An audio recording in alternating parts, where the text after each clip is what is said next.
This is Kieran, and what I want to say in this video is that no one's coming to the rescue. And when I say no one is coming to the rescue, I mean literally nobody is coming to the rescue.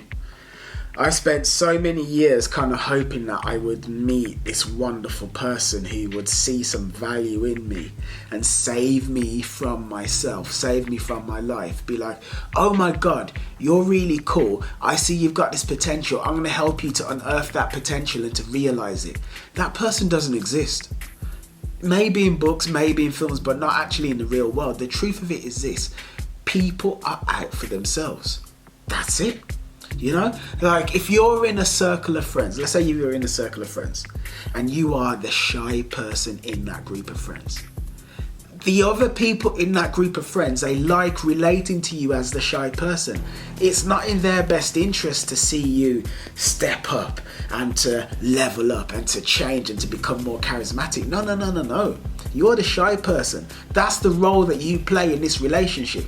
You're down there, they're up here, and that's it. Now here's the thing.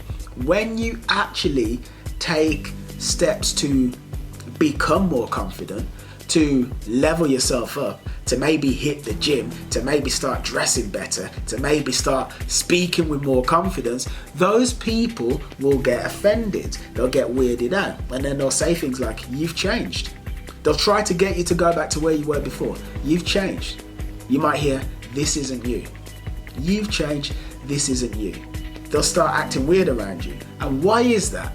Because it's kind of like this. Number one, once people have categorized you in their brains, they like that category and they don't want that category to change. They really don't. This is actually part of why, like, you have the friend zone situation with women, where a woman friend zones a man and it's just like, you are in the friend zone and you will remain in the friend zone forever. Well, because people like to have like rigid categories and like, okay, so you're that kind of person, you're this kind of person. So there's that element to it, but there's also the element of this as well. It's like, let's say me and you are both friends and we both earn about 30 grand a year, right? I earn 30 grand a year, you earn 32 grand a year, 35, maybe you earn 40, whatever. Let's say that you one day start to change. You start leveling yourself up. I don't notice it at first, but after a while I do. And now you don't earn 40 grand a year, you actually earn like 250 grand a year. You earn 500 grand a year, you earn $1 million a year. Guess what? Now, number one, I don't know how to relate to this new version of you, and I want the old version of you that made me feel comfortable. That's number one. Number two, the very fact that you have changed, it makes me feel insecure about me and things that I could be changing. For instance, let's say I deep down know that I would like to get in shape. Let's say I know that deep down, but I don't really think I can do it. So what I tell myself is, I work too much. You don't understand, I just work too much. I'm too tired. I haven't got the time, my boss, blah, blah, blah. Or I say things to myself like, come on, I don't want to be one of those vain people. I'm not vain. I'm not vain at all. You come up with some BS to tell yourself, to make yourself feel better about the fact that you're not doing the thing that secretly you'd like to do.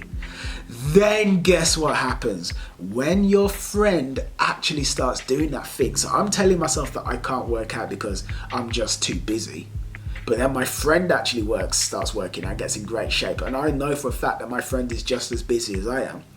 Now I'm in a crossroads because I can either tell myself that there's something wrong with my friend, or I can say that I'm not living up to my potential. It is painful for me to admit the fact that I'm not living up to my potential, because then that means I have to deal with the fact that I BS myself, and that is a tough pill to swallow. People don't want to admit that they BS themselves at all. So now I have to make you bad, rather than go, oh, so really I'm just fucking up, and I'm actually being a bit of a wimp, because really and truly I could have done this, but I just don't actually have the wherewithal. So now I can either get the wherewithal, which will be tough, or I can admit the fact that I don't have the wherewithal, which will also be tough. If I could do that, or I could be like, this guy's changed.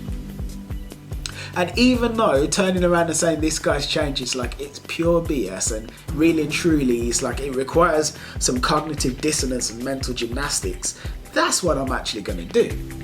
And then I'll be weird around you.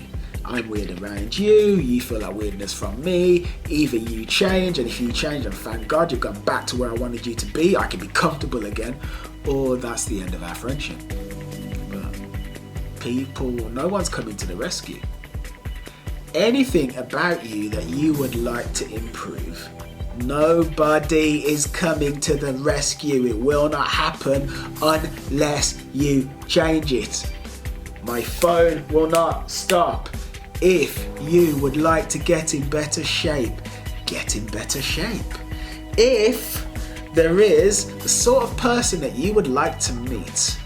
By the way, I'm using a new camera. Can I just say, this new camera is absolutely amazing.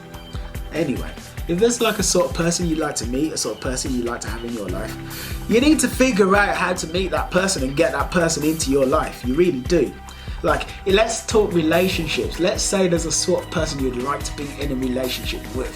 And let's say that person, who'd you like to be in a relationship with? A really meek, conservative, intelligent, sophisticated person. Where are meek, conservative, intelligent and sophisticated people? Do you have any idea? Because if you don't, you're not really going to find them, you know? It might help you to go to places where those people are going to be, but then also, what do they want? What gets them going? So for instance, if I'm meek and I'm conservative and I'm sophisticated, what kind of person do I want to be with? Well, anyone who considers themselves to be conservative probably has a deep interest in politics. I'm just guessing. So you probably might want to like bone up on some political issues. I mean, if they're meek and conservative, I don't know, sophisticated. Well, do you dine out at restaurants and stuff? Can you show them about the finer things in life, art galleries and whatnot? Are you fantasizing about meek, conservative, sophisticated people while having none of the traits that those people would value? Because if you have none of those traits, it's a pipe dream. And if it's a pipe dream, it's never going to happen. And then that means that one day you're going to realize like, oh, it's too late for me to meet Mr. Meek, conservative and sophisticated. Oh. That was a tangent, but the point still is the same, which is that nobody cares. No one cares but you. And maybe your parents. So anything you want to achieve for yourself, you have to go out and do it. You really do. And another thing you really might another thing that you really might want to be aware of as well is the fact that as you start to change, you'll probably alienate the people who've known you for the longest, and then you very well might have to find yourself new friends to replace the people who are now weird about you because you've changed. No one's coming to the rescue. I really wish I knew that years ago, but I didn't. But I know it now. So that has been it for an episode of Kieran Callum Dating Coach. I would like you to subscribe to my channel if you like the cut of my jib. There's a subscribe button somewhere on the screen. Somewhere on the screen there's a subscribe button. Please do subscribe. Slam the notification bell and let me know your thoughts in the comments as well, because I read all the comments. I respond to as many as I can. I appreciate your feedback. Take care of yourself. A lovely day and goodbye.